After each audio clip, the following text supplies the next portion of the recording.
¿Qué tal amigos? Gusto en saludarlos. Soy el profesor Catalino Escobar. Hoy 27 de abril del 2021. Estoy con la maestra Merari Guevara de Honduras. ¿Podría presentarse, maestra?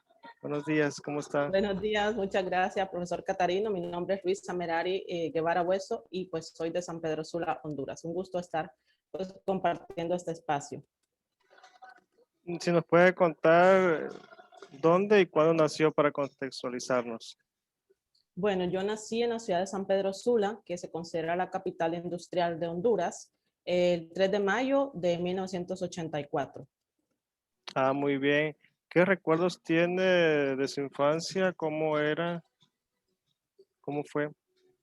Bueno, mi infancia pues se transcurrió en, bueno, una parte de los 80s, sin mucha tecnología, ¿verdad? Lo del momento y pues luego ya en la parte de los 90s, en diferentes puntos de la ciudad, viviendo en diferentes puntos de la ciudad con mi familia, pero pues recordando pues en comparación con las generaciones de actuales, pues más tiempo en familia, más tiempo, por ejemplo, al aire libre, visitar áreas de juegos, el campo, estar más en contacto con la naturaleza, ¿verdad? En ese momento. Tecnología muy poco, ¿verdad? Más que todo, pues televisión controlada, ya que no teníamos pues más de dónde pues tomar en cuanto a lo que es la tecnología en ese entonces, ¿verdad? Tiempos convulsos, sobre todo en la década de los 80 aquí en Honduras, pero pues uno cuando estaba en esa edad pues no se percataba, ¿verdad? En ese momento. Y las primeras nociones de lo que ocurría ya pues en el país, podríamos hablar ya en la década de los 90, ya cuando pues estamos en las clases de ciencias sociales que nos acercan pues entonces a ese contexto de lo que estaba ocurriendo en ese momento. Pero puedo decir que una infancia feliz, ¿verdad? Unida con mi familia, y pues desde pequeños en ese sentido mi familia pues nos fueron inculcando eso de la naturaleza, de leer, ¿verdad? De recorrer diferentes espacios de Honduras y sobre todo pues tratar de tener una infancia sana. ¿Sus padres de dónde son originarios? Bueno, mis papás, la mayor parte de su vida la han pasado aquí en mi ciudad donde yo nací. Sin embargo, ellos nacieron en otros municipios, pero da la casualidad que ambos solo nacieron o estuvieron muy poco tiempo, entonces ellos no tienen mucha noción de ellos. De hecho, se consideran sanpedranos, aunque su número de código de identidad no corresponde a San Pedro Sula. Mi papá nació en la ciudad de Ciguatepeque, que pertenece al municipio de Comayagua, más o menos al centro del país, porque pues mi abuelita cuenta ella de que eh, por eso el trabajo que tenía mi abuelo, entonces les tocó pues desplazarse temporalmente a Cihuatepeque y pues ahí le tocó dar a luz a mi papá. Ahí fue asentado, pero estuvieron muy poco tiempo, ¿verdad? Luego pues ellos se trasladan a San Pedro Sula y con la situación de mi mamá es parecido. Pues ella nació en el municipio de Concepción del Norte, en el departamento de Santa Bárbara, que es vecino del nuestro, de Cortés. Y también estuvo, pues ella no recuerda, estuvo, pues dice que se mudaron a otro municipio de ese departamento cuando era muy pequeña ella, entonces casi no tienen nociones. Así que ambos nacieron, pero casi no estuvieron ahí. Luego, pues por mudanzas de cada una de las familias, llegan a San Pedro Sula y pues aquí ellos han pasado la mayoría de su tiempo. De hecho, ellos cuentan cuando llegan a San Pedro Sula, cómo era San Pedro Sula, ambos pues eran niños, ¿verdad? Y tienen nociones de cómo era la ciudad en ese entonces. ¿Le han contado cómo era? Sí, ¿verdad? Contaban cuestiones como negocios, ¿verdad? Cómo era la ciudad en la parte urbana, cómo era ir a la escuela en ese entonces, ¿verdad? Cuánto costaban las cosas, la moneda, juegos que hacían, la vida más tranquila, menos poblado, ¿verdad? El núcleo urbano. Sí, tienen sus historias, ¿verdad? Bastante interesantes y yo cuando pues quiero saber algo, leo historia de mi ciudad y tal vez hay referencias de las que yo no conozco, ¿verdad? Que tal vez son edificios muy antiguos o zonas que cambiaron de nombre. Entonces, trato de consultarles a ellos, pues ellos me cuentan las remembranzas de la década que ellos vienen, finales de los 60, en caso de mi mamá, de los 70 aquí a la ciudad. ¿Alguna anécdota, historia que le hayan contado así, que sea propia de Honduras? No sé, algún Ujú. cuento, Bueno, leyenda. bueno, anécdota histórica, sobre todo cómo vivieron la guerra contra El Salvador, porque aquí en Honduras tuvimos una guerra con El Salvador en 1969. Bueno, se va gestando mucho antes, problemas económicos, agrarios, y es mal llamada la guerra del fútbol, que pues se dice que por un fútbol es que se empezó la guerra entre los países, pero la verdad que no, los historiadores han demostrado que pues ha habido un contexto económico, social, agrario antes de eso, y que en el 69 pues explotó todo. Ellos ya estaban aquí en San Pedro Sula, me cuentan, y cada uno pues vivió en su momento de terror, ¿verdad? Las noticias que eran de radio, por la radio, con la amenaza de ser bombardeada la ciudad. De hecho, varias ciudades de San Pedro Sula, de Honduras, perdón, fueron bombardeadas. Entonces, San Pedro Sula también estaba la expectativa de que si avanzaban pues los aviones salvadoreños a lo que era el bombardeo, ¿verdad? Esto pues se da en el mes de julio de 1969, también se le llama la guerra de las 100 horas. Entonces, ellos recuerdan, ¿verdad? Ellos recuerdan de que no podían encender las velas en la casa, todo tenía que estar oscuro, la gente no salía a las calles, de hecho, pues decían que había que dormir en el suelo o estar pendientes de cualquier cosa. Pero entre las dos anécdotas, la de mi papá es un poco más significativa en ese sentido porque mi abuelo paterno era salvadoreño. Él nació en El Salvador y pues de muy temprana edad, como a los 5 años, él se vino a Honduras. Entonces, pero el resto del tiempo, mi abuelo, o sea, mi abuelo pasó la mayoría de su vida aquí en Honduras. De hecho, pues él era naturalizado hondureño. Pero usted sabe que en ese momento, ¿verdad? De riña, de conflicto, surgen las nacionalidades. Entonces, eh, pues mi papá dice de que unos vecinos denunciaron que mi abuelo era salvadoreño y se lo llevaron preso. Solo por el simple hecho de ser salvadoreño, que mi abuelo no tenía nada que ver, ¿verdad? Con esto, enfrentamientos, saqueos y todo eso que se estaba dando. Dice mi papá que ellos como hijos, ¿verdad? Todos afligidos, de que a sus padres se lo habían llevado presos, que había sido denunciado por uno de los vecinos solo por ser salvadoreño, ¿verdad? Entonces, creo que entre las dos anécdotas, la de mi papá en ese sentido, él pues sufrió más por tener su padre salvadoreño, ¿verdad? En cuanto a hechos históricos más significativos de esa época, ¿qué más podría decirle? Bueno, en la década de los 80 yo era niña, no me daba cuenta de lo que pasaba, pero sí a leer los libros y de luego consultarles a ellos, pues una época convulsa de desaparecimientos de estudiantes, de manifestaciones entre la lucha de los grupos que eran pues más de izquierda, ¿verdad? Hacia los gobiernos que se venían heredando de la época militar en Honduras. Entonces se le conoce como la época de los desaparecidos. Y pues cuando yo ya fui creciendo y fui interesándome en eso, porque pues yo era muy pequeña, no sabía lo que ocurría, entonces sí, ellos pues me han contado diferentes anécdotas de lo que pasaba con estudiantes que eran desaparecidos por los militares, diferentes secuestros, y que luego pues yo en libros pude pues ir aprendiendo en cuanto a eso, ¿verdad? Creo que en cuanto a historia, ¿verdad? Más significativa pues podría ser eso. ¿Alguna creencia que tuviesen sus padres y que ya note que ha ido cambiando alguna costumbre? Pues en cuanto a creencia religiosa, pues, pues yo crecí ya con ellos y en un ambiente evangélico, ¿verdad? Ambos cuentan de que empezaron a ir a iglesia evangélica y pues que ahí ya ellos pues ya afianzaron su creencia y pues en caso mío y de mis hermanos ya nosotros nacimos en ese ambiente. De trasfondo de ambos, pues el catolicismo, ¿verdad? Aunque por el lado de mi papá no tan fuerte, ¿verdad? No tan estricto en ese sentido. Por el lado de mi mamá, podría decirse que un poquito más tradicional el catolicismo.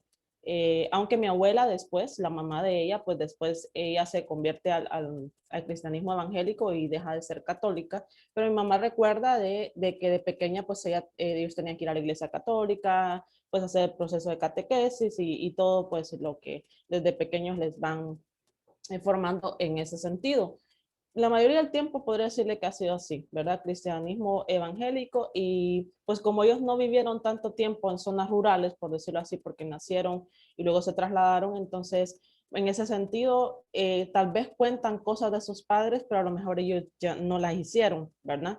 Y yo pues algunas cosas que recuerdo a mi abuela materna, que como ella sí nació en esa zona, pues tenía más cosas de creencias, tradiciones que yo se las escuchaba y ¿Como que creo que en cuáles? buena parte pues, por ejemplo, vaya, por ejemplo, si decía ella en la noche, si se escuchaba que alguien la llamaba por la ventana, no salir a ver quién era, porque decía era que eran los espíritus y se podían llevar a la gente. Cuando llovía, ¿verdad? Y tronaba, había muchos relámpagos o rayos, entonces no había que andar descalzo. Yo todavía alcancé eso, escucharle eso a ella. Tapar los espejos, tapar las pantallas del televisor, no andar corriendo descalzo y tampoco andar con el pelo mojado, ¿verdad? Porque ella decía que podía atraer que eran los rayos. Entonces yo recuerdo de niña, porque yo un tiempo vivimos con ellos temporalmente, yo recuerdo todas esas cosas y me recuerdo yo de niña corriendo a subirme a la cama porque ya estaba tronando o cayendo rayos, ¿verdad? También la creencia de ella de que los parientes próximos a morir se despedían de ella. Ella tenía muchas anécdotas de eso, de que sentía que alguien le soplaba, le hablaba, o incluso una vez me contó que le sintió que le cayeron unas gotitas en la cabeza. Entonces ella decía, alguien de la familia está próximo a morir, ¿verdad? Se está viniendo a despedir. Eh, no sé, ¿verdad? Pero a mí me da la sensación que ella tenía esa como una característica especial en cuanto a esos temas un poquito pues así misteriosos, ¿verdad? Tenía como esa sensibilidad de sentir eso y pues a mí me ha interesado ese punto, sobre todo por la tradición de los pueblos que todavía se mantienen y creo que en parte de la base que yo tengo fue por mi abuela materna. A mi abuela paterna, la verdad es que yo muy poco, es la única que queda viva, muy poco le he escuchado detalles así, la verdad. Sí, ¿y sueños? ¿Algún sueño que le haya contado? O ya ve que en las comunidades también mucha gente acostumbra cómo interpretar los sueños. Bueno, ella sí, lo de los sueños, sí, ella lo tenía muy presente. Para ella también los sueños significaban algo. Sí, ella sí lo tenía. Este, mm, a veces, bueno, recuerdo una vez que ella llamó a mi mamá y le dijo, cuando mi hermano menor estaba muy pequeño, entonces la llamó y le dijo, que si el niño estaba bien, ¿verdad? Que si todos estábamos bien, pero sobre todo mi hermano menor, si estaba bien. Entonces le dijo a mi mamá, sí, todo está bien. ¿Por qué? Le preguntó a mi mamá y entonces ella le dijo que porque es que había tenido un sueño que no le había gustado respecto a mi hermano menor. Pero pues en el día no pasó nada, ¿verdad? Pero sí en la semana sí pasó. Resulta que pues como mi mamá trabajaba, ella pues ha sido docente y pues ha trabajado buena parte de su vida en un colegio y luego pues a universidades, entonces nos íbamos, pues ella, bueno, mi papá a trabajar, ella y mi hermano segundo y yo nos íbamos um, a la escuela y colegio, de casualidad que eran las mismas instituciones en las que ella trabajaba y nosotros estudiamos, entonces mi hermano menor pues se quedaba con la trabajadora. Pues esa semana pasó lo que mi abuela pues temía, o sea, que algo le iba a pasar al niño. Entonces resulta que la trabajadora simplemente se fue, dejó al niño botado. O sea, la trabajadora se fue para su pueblo, no le dijo nada a mi mamá, no le dijo nada y dejó al niño solo en la casa. Si no es por los vecinos que escuchaban que el niño lloraba, lloraba y bueno, en ese entonces no habían celulares, entonces tuvieron que llamar al colegio donde mi mamá trabajaba y de repente pues a nosotros nos fueron a sacar del aula.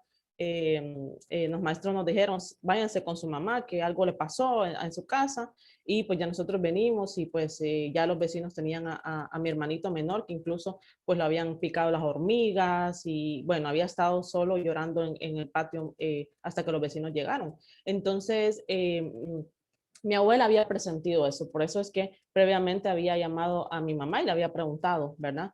Ella creía firmemente en eso. Creo que, no sé si por la influencia de ella, yo suelo darle importancia a eso también, ¿verdad?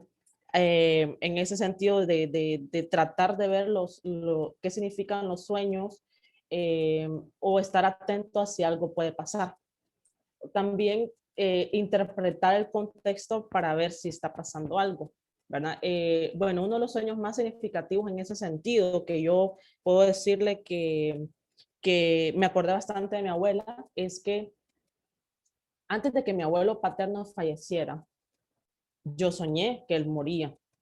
Con mi abuelo paterno nosotros no tuvimos una buena relación porque pues no sé, él tenía un carácter bien extraño y pues cuando mi papá decidió casarse e irse de su casa, entonces mi abuelo no le pareció. Entonces podríamos decir que a partir de ese momento mi papá no era bienvenido en su casa.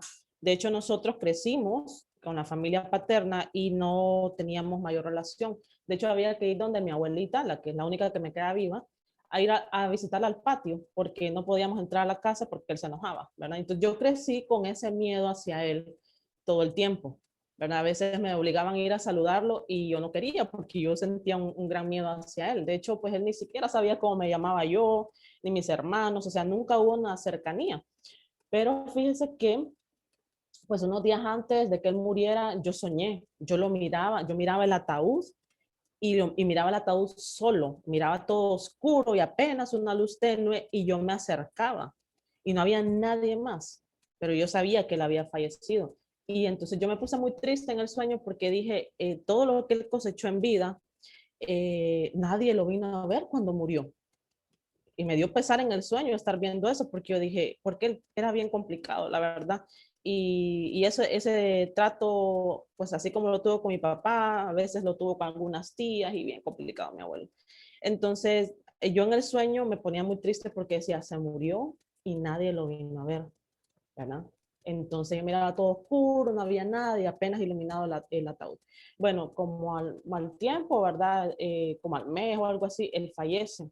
Nos anuncian que él fallece. Y la verdad es que como yo no tuve una cercanía con él, no le voy a decir que no me dio pesar, pero no es como que yo me hubiera puesto súper mal, ¿verdad? Que él haya muerto porque no tuvimos una mayor cercanía.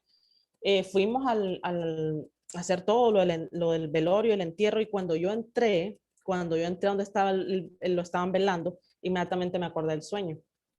Y me puse a llorar, pero mire, me puse a llorar no tanto por el gran apego que yo tenía con él, porque no existía tal apego, sino que me dio alegría ver que no iba a estar solo como en el sueño, que al contrario estaban sus hijos, es que pues su vida fue un poco desordenada, entonces tenía hijos por todos lados, tenía un montón de mujeres, entonces vinieron los tíos de Tegucigalpa, más los de acá de San Pedro de Sula, entonces me alegró en ese sentido no verlo solo y que había flores, había gente, entonces yo me trabé a llorar por eso, ¿verdad?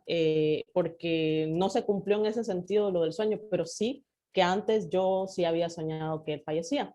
Y otro sueño que me recuerdo que es un poquito más reciente, pero ese es un poco más halagador, es que yo un día me levanté soñando que tenía un sobrino, yo solo tengo un sobrino, no tengo más sobrinos. Entonces, yo me levanté bien feliz, ¿verdad? Me levanté bien feliz y yo dije, qué bonito va a ser tener un sobrino, ¿verdad? Entonces, bueno, pasó y incluso yo todo el día anduve bien feliz pensando cómo será tener un sobrino. Y pues yo miré a un niño, era varón, y yo miré a un niño y me miraba con él en el sueño y todo.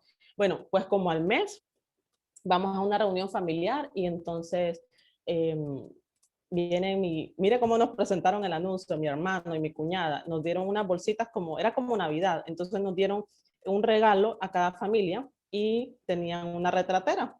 Entonces todos sacamos la retratera y mi papá la vio, mi mamá la vio y que, qué bonita la retratera, pero hasta ahí. Pero entonces yo la tomé y resulta que en la retratera estaba una ecografía, ¿verdad? Entonces ahí, entonces yo dije, yo miré la ecografía que se miraba pues así, la semillita del embarazo. Entonces yo quedé y les dije, no, les digo así. Entonces nadie se había dado cuenta porque habían visto la retratera solo por verla. Y yo, no puede ser, les decía yo así. Entonces, sí, me dicen yo, ¿qué pasó? Me dice mi papá, está embarazada. Le digo, Keren está embarazada. ¿Qué? Empiezan todos, porque es que mi cuñada estaba pues teniendo problemas para quedar embarazada. Se había sometido a tratamientos. Y entonces ahí yo me trabé a llorar, me trabé a llorar por lo que me acordé del sueño. Me acordé del sueño y les conté, es que yo soñé, le digo yo, que tenía un sobrino, le digo, ¿y cuándo soñaste eso? Me dice, no, hace poco, le digo yo, hace poco. Y entonces ellos pues recuerdan ese sueño que fue bastante halagador en ese sentido. Y casualmente, varón, así como yo lo había soñado, Soñado, ¿verdad? sí, sí. Y, Entonces, ajá. perdón. Y ahí en la comunidad, ¿has sabido de otras personas que han tenido así sueños? No sé, que sueñen con santos, con vírgenes o con otros seres. que haya Aquí, sabido. aquí en mi colonia casi no, porque mi zona es urbana y ¿qué le digo? Aquí en las zonas urbanas, pues la gente pasa más en su entorno, casi los vecinos ni se interactúan entre sí. Es más, la pandemia nos ha hecho interactuar un poquito más entre vecinos, pero por lo demás, cada quien en su casa sale. Casi no tenemos una relación con vecinos porque pues hay unos que salen bien temprano y ahí vienen de noche y cada quien pues aislado. Siento que esas cosas todavía se mantienen más en las zonas eh, rurales, pero personalmente así de sueños de santos y eso, en la familia no, pero sí en las comunidades sí, hay gente que dice, ¿verdad?, que sueña eh, con algo de sus creencias religiosas, sobre todo las católicas, ¿verdad? Y ellos lo interpretan pues como algo importante o algo pues que hay que estar prestos a lo que va a pasar, ¿verdad? Ha habido así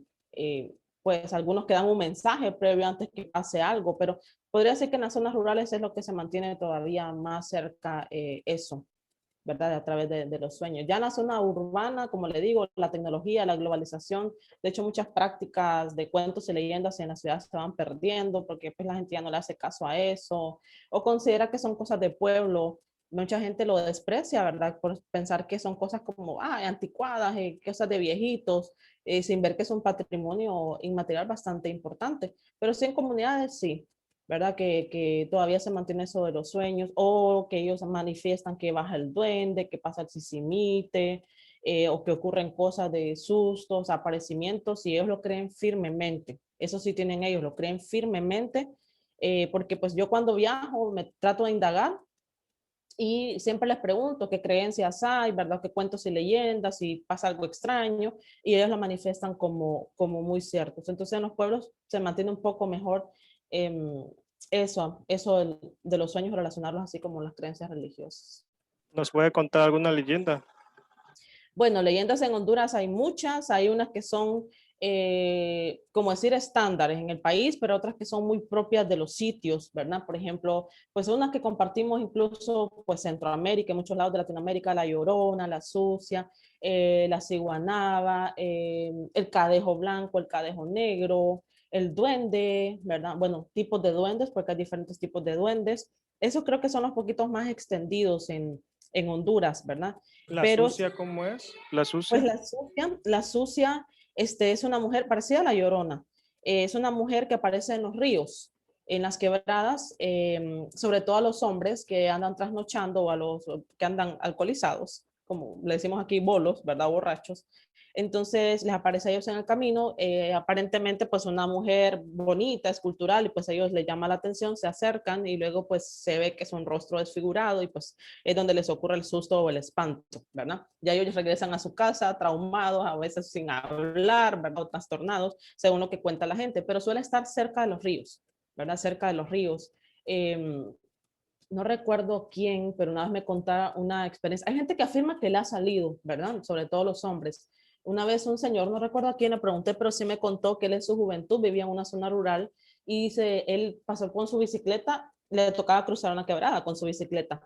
Entonces dice que cuando justo iba pasando por Riachuelo, él sintió que alguien se le subió a la parte de atrás de la bicicleta y él dice que era la sucia, ¿verdad? Porque justamente era en torno al riachuelo. Entonces, sobre todo a los hombres, ¿verdad? Les suele salir la sucia y a las mujeres suele salir el duende, ¿verdad? En ese sentido. Eh, Cómo es el duende? bueno, el duende, hay diferentes versiones. Yo he escuchado y leído diferentes versiones. Bueno, hay un libro bastante interesante. Bueno, he leído un par de libros que es como un estudio de esas creencias que tenemos en Honduras, ¿verdad? O en América Latina, que unas ya eran propias de los indígenas. Por ejemplo, una cultura que tenemos en Honduras, la cultura lenca o de los descendientes de los lencas, pues entonces ellos ya aparentemente habrían tenido una idea de un duende, pero un duende bueno, y que cuando vienen los españoles ellos traen ideas de duendes, pero duendes malos. Entonces yo he encontrado diferentes versiones de duendes, desde pues unos que son bien chiquitos, que se le pega a la gente mientras caminan en las zonas pues un poco abandonadas o de noche. Hay duendes que persiguen a las muchachas más bonitas del pueblo, las quieren enamorar, les lleva serenata. ¿verdad? Hay duendes que pierden a la gente en el camino y hay duendes que encausan a la gente en el camino. También hay uno que le dicen el duende sombrerón, que en los dibujos lo representan pues una persona bajita, no miniatura, sino que bajita, como tipo enano, con un gran sombrero.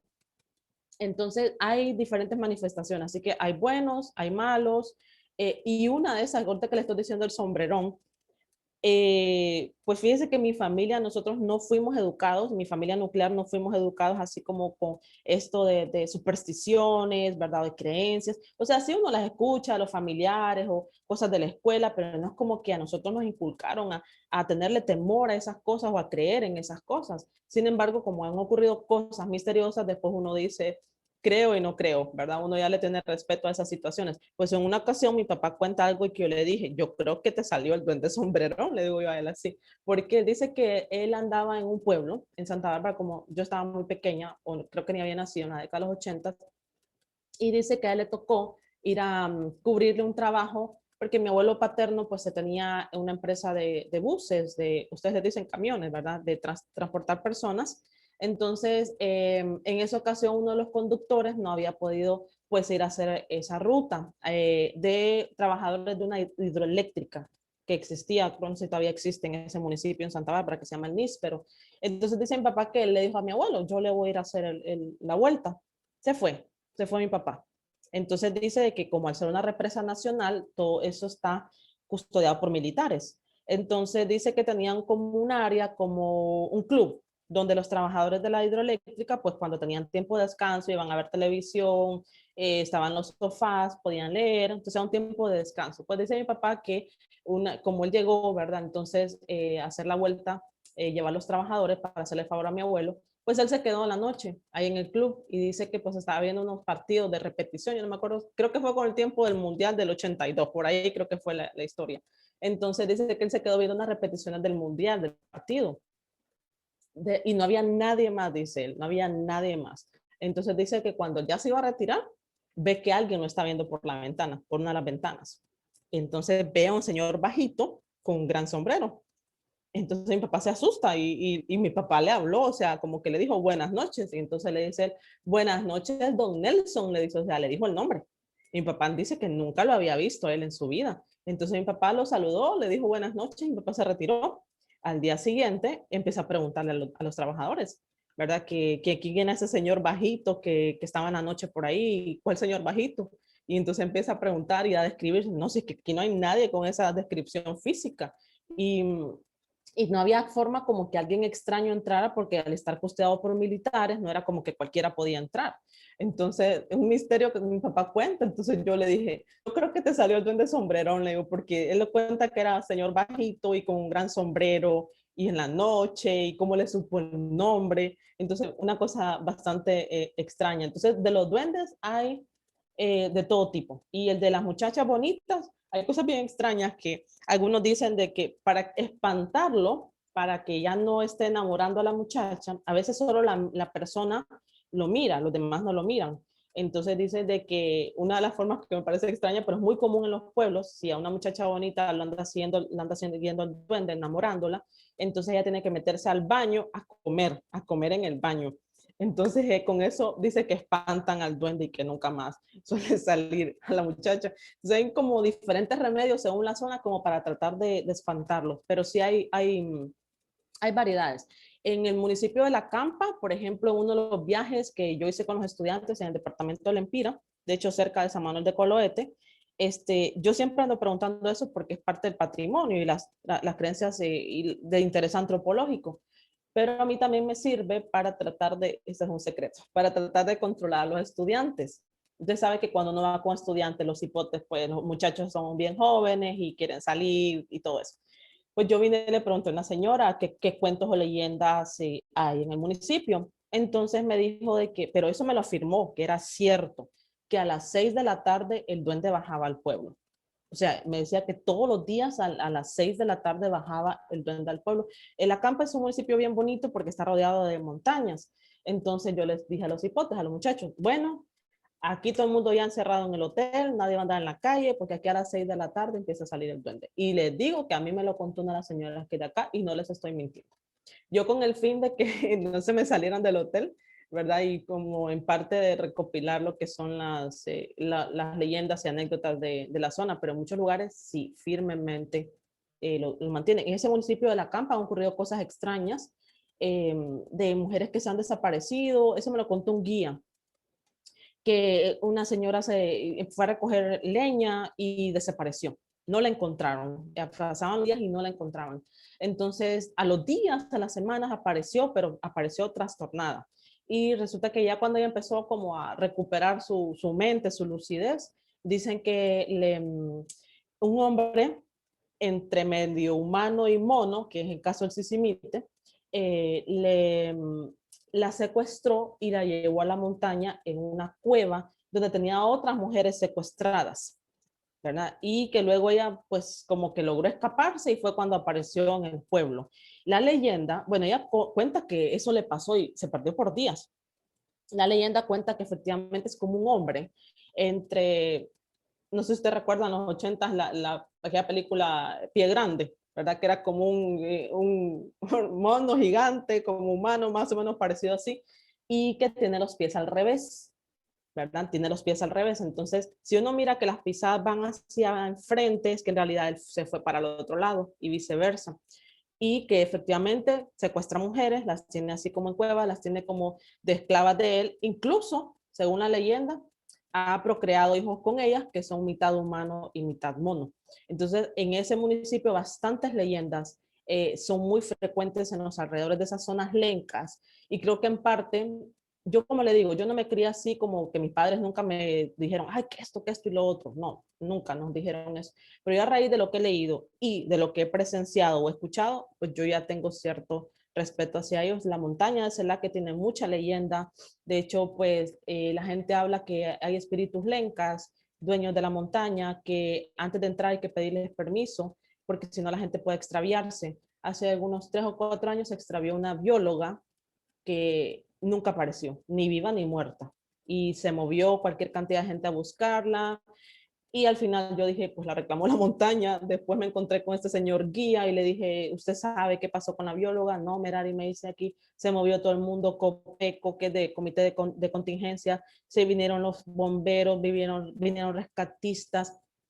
Lo más extraño del asunto es que ella, al ser bióloga y de un equipo de alpinismo, por decir así, de turismo extremo, subían y bajaban el cerro constantemente y se perdió y nunca apareció. El guía cree, así como yo le dije que la montaña lo reclamó, él me dijo, yo creo que la montaña la reclamó, porque no, ni viva ni muerta, ¿verdad? Ni viva ni muerta la encontraron nunca, es un misterio de nunca más encontrarse. Entonces esas zonas lencas, rurales, abundan mucho más esas creencias. Historiadores, antropólogos, arqueólogos no han desaparecido. Creo que no, fíjese, más que todo, bueno, esa bióloga que escuché yo, y a mí me extrañó, ¿sabe por qué? Porque el equipo, yo ya no la conocí, pero sí conocí a unos compañeros de ella, que de hecho ellos nos llevaron a nosotros a otro parque nacional con los estudiantes, y para qué, muy profesionales, se miraba que conocían muy bien el área, manejar los grupos, primeros auxilios y todo eso. Eh, y pues lo extraño fue que todo el mundo decía, pues ella subía y bajaba este cerro pues constantemente, ¿verdad? Y de no aparecer. Más que todo se ha perdido gente, turistas, pero porque se van por otros senderos, que ahí tienen que ir a rescatarlos. Y gente de la comunidad que quizás se pierden así. Y de hecho ese señor me contó otra de unas turistas, que eso está bastante extraño también ahí en ese pueblo. Pues dicen que iban 3 turistas, iban dos, creo que norteamericanos o canadienses, algo así. Una de ellas iba con su novio.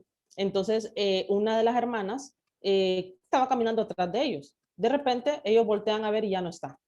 Ya no está. Y les pareció extraño porque pues venía atrás. Y la buscaron como por 3 días y nada, y nada, y nada. Y después apareció justo en el mismo lugar donde había desaparecido. Y un poquito trastornada de la mente, me contó el guía. Y incluso para ella, solo habían pasado como 5 minutos. Y para el resto del pueblo, habían pasado 3 días. ¿verdad? Entonces, gente del pueblo, algunos visitantes y en este caso la bióloga, pero así como arqueólogos, antropólogos, historiadores, creo que yo sepa personalmente que se hayan perdido algo así, no. Eh, no, no tengo constancia o no he platicado con ninguno a ver si realmente les ha pasado algo así en esos lugares que suelen visitar. Sí, muy bien. Entonces me da cierta esperanza para ir a visitar a San Manuel de Coloete. Sí, Sí, bueno, o sea, el asunto es que si uno se va a CELAC, que es el Parque Nacional, el atractivo natural, pues ir con los guías, ¿verdad? Que ellos suben y bajan. Es muy importante no salirse del sendero, de los senderos, porque el parque se comparte con 3 departamentos, 11 municipios, entonces es bastante grande. El asunto es cuando la gente se ha perdido, es que se han ido con personas que no conocen, ¿verdad? Entonces, porque ahí hay un atractivo turístico que se llama el Reto CELAC, que es subir al punto más alto de Honduras, está ahí. Entonces la gente sube, ve el amanecer, ve el atardecer. Yo todavía no lo he podido hacer porque son como 8 horas, me han contado, he llegado hasta cierta parte del parque, pero sí me gustaría hacerlo, pero yo he andado indagando y sé que mis amigos guías ya se han ido certificando en ese sentido. Si uno va con ellos, pues no hay problema porque ellos pues constantemente mantienen esa actividad con los turistas, están certificados y siguen todas las medidas en ese sentido. El problema es cuando la gente se va sola, se va por otros senderos, ¿verdad? Y se confía porque el parque es bastante grande. es muy interesante Honduras. Por ejemplo, ahí tiene Santa Rosa, tiene San Manuel, luego San Pedro y el Mar Caribe. Los hermanos garífunas, sí, los ha visto, todo el Sí, patrimonio de ellos. sí. En el caso de mi departamento, que es Cortés, pues nosotros tenemos 2 municipios costeros, ¿verdad? De Puerto Cortés y Omoa.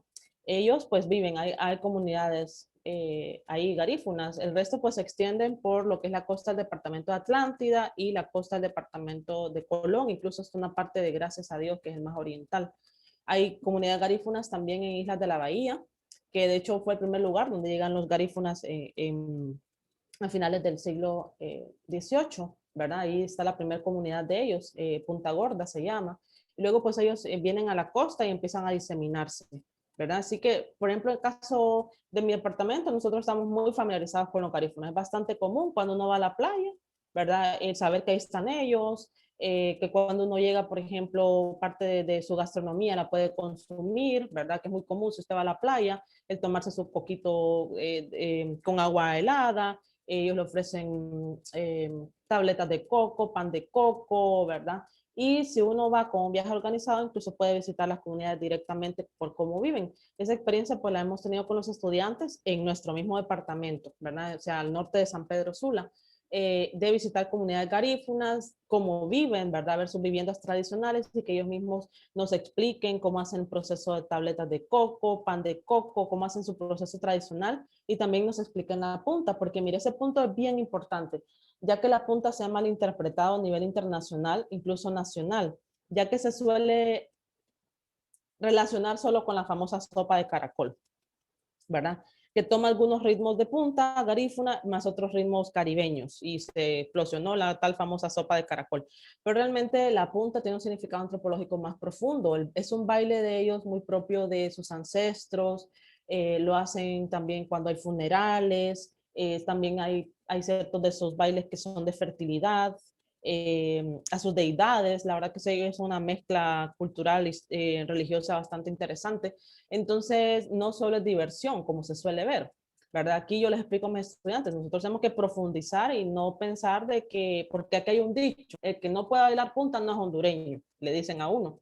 Yo no puedo bailar punta, yo no puedo bailar nada, pero tampoco yo me atrevería, siento yo, a querer bailar algo en mi forma personal, a querer bailar algo que para ellos tiene mucho significado, ¿verdad? Pero la gente lo interpreta en fiesta, ¿verdad? En desenfreno y diversión, pero sí es muy importante aclarar eso, ¿verdad? Porque si bien ellos tienen baile de diversión, no todo es diversión, ¿verdad? Sino que tienen otros significados en ese sentido. Entonces, ir a las comunidades es más significativo desde el punto de vista turístico cultural, porque usted comprende el significado, incluso en esa experiencia que tuvimos con los estudiantes, pues ellos mismos nos explicaron cómo hacían sus instrumentos de forma tradicional, qué significaba cada baile, ¿verdad? Y en este caso, pues uno aprende un poquito más. Igual cuando va a los otros destinos turísticos, pues es bastante común encontrarlos ahí. Entonces, en el caso mío, que estoy así de la costa norte del Valle de Sula, para nosotros es bastante común, ¿verdad? El tener contacto con ellos, compañeros garífunas, ¿verdad? En el colegio, en la escuela, donde vayamos. Yo he tenido muchos estudiantes garífunas y para nosotros es bastante normal. Ya es un poquito más raro encontrar en las zonas más indígenas, ¿verdad? Encontrar ya la raza de ellos es muy raro. De hecho, en muchos lugares yo no los he encontrado, ¿verdad?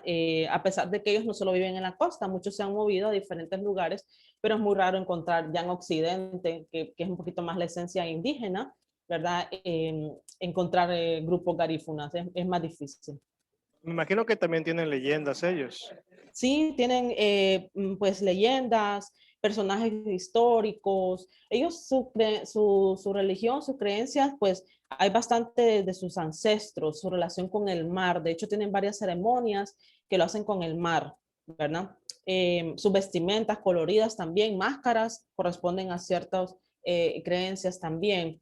Tienen varios personajes. De hecho, creo que en ese sentido la historia de Honduras debería darles un mayor reconocimiento, pienso yo, porque la historia de Honduras es como un poquito más mestiza por el lado de los que siempre tuvieron el poder, por decirlo así. Pero, por ejemplo, hay datos interesantes que cuando la guerra que le comenté entre Honduras y El Salvador, había muchos soldados garífuna que utilizaba su idioma para despistar a los salvadoreños.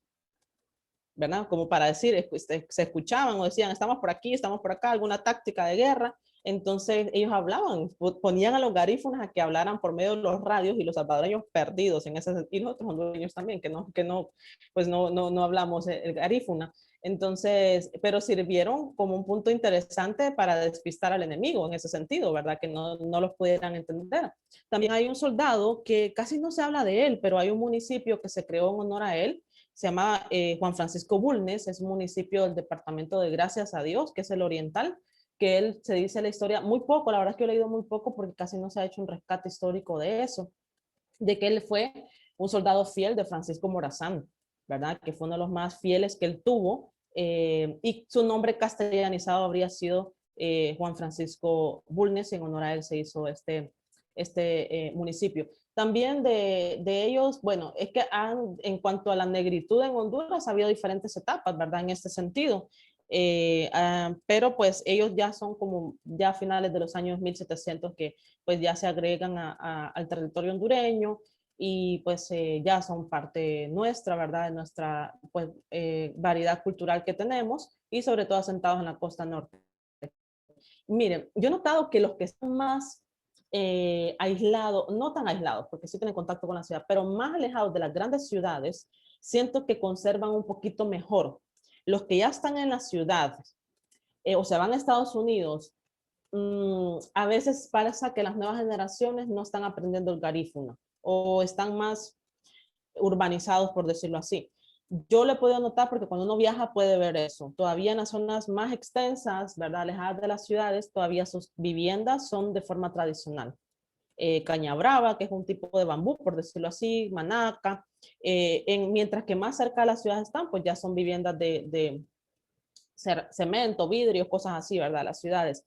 Y también lo he notado en la forma de hablar y de escribir. Yo en cierta ocasión tuve una estudiante que venía del departamento de Colón, al oriente, que es eminentemente garífuna, y ella, mire, al inicio le costaba hablar español. No conjugaba bien las oraciones, de repente las empezaba como hablándole de usted a uno y terminaba hablándole de vos a uno, ¿verdad? Entonces no conjugaba muy bien. Cuando escribía también, a mí a veces me costaba entenderle, pero pues yo sabía que donde ella venía, pues qué bueno, dije yo, predomina el garífuna. Eso es una buena señal de que su idioma está siendo muy fuerte todavía ahí, ¿verdad? Porque no dominaba muy bien el español en este sentido. Luego, pues ella fue, pues ya el resto de su carrera ya dominando un poquito mejor, pero sí, entre más alejados de las grandes ciudades están, mejor se puede conservar esto, sus viviendas, su gastronomía y su idioma. Aunque en general, donde ellos están ellos tratan de mantener bastante bien. A veces, pero en la ciudad se ha dado el caso que a veces las nuevas generaciones no pueden hablar el garífuna fluido todavía, o a veces solo son algunas palabras que ellos pues dominan, ¿verdad? Una vez lo experimenté porque en otra universidad que yo trabajé, pues hacíamos mucho énfasis en patrimonio y resulta que había una muchacha garífuna, aunque ella había nacido aquí en San Pedro Sula. Pero yo le asigné el tema de su etnia, pues de su grupo cultural, que ella nos expusiera y nos contara de su misma pues, origen étnico, y entonces ella no quería, ¿verdad? Yo le dije, ¿por qué? Pero usted nos puede contar de su familia, de lo que usted vive. Y ella me dijo, yo no puedo hablar garífuna, me dice. Yo no puedo hablar garífuna, tenía pues, casi 20 años. Entonces, ahí yo pude ver de que, y en muchos casos, pues en las ciudades, se tiende a tener esa presión de estar dentro de una ciudad, lo más globalizado, y pues a perder un poquito esa esencia. ¿Y a su familia o usted han visitado Esquipulas en Guatemala, los Cristos Negros? Bueno, solo yo pues, por un viaje turístico que hicimos justo fue antes de la pandemia. Fuimos con los estudiantes a Ocotepeque, que es el departamento fronterizo. Hicimos todas las actividades en Ocotepeque, la parte histórica, natural, gastronómica, y luego pues uno de los puntos era Esquipulas, pero la verdad es que no fuimos más que todo a dar un recorrido, no llevábamos guía, y pues el atractivo era el campo de las girasoles, por decirlo así, ¿verdad? Todo el mundo quería ir al campo de girasoles, yo incluida porque es mi flor favorita, pero igual estando y la basílica y su importancia histórico-religiosa, igual yo le dije al conductor que nos llevara, ¿verdad? Que nos llevara, entramos, observamos, pudimos ver a la gente que estaba pasando donde estaba el recinto especial de Cristo Negro, ¿verdad? Y pues yo más o menos les pude explicar a ellos un poquito del por qué el Cristo Negro para mucha gente es muy importante, ¿verdad? Y un poquito pues de interpretación de lo básico que yo he leído de arquitectura para tratar de ver los aspectos artísticos de la... ¿Por qué la gente hace la peregrinación? ¿Por qué tienen esas creencias? Bueno, aquí también hay Cristo Negro, ¿verdad? Aquí, y las dos peregrinaciones más fuertes que he visto yo es Cristo Negro y la Virgen de Suyapa.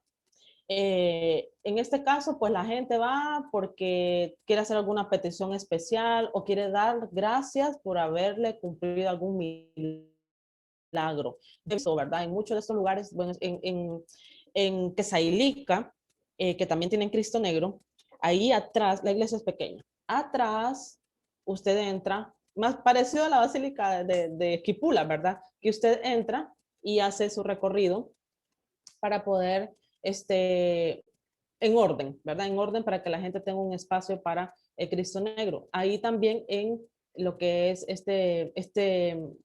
esta aldea de Santa Rosa de Copán, que se llama Quesailica, hacen lo mismo, nada más que la iglesia es un poquito más pequeña.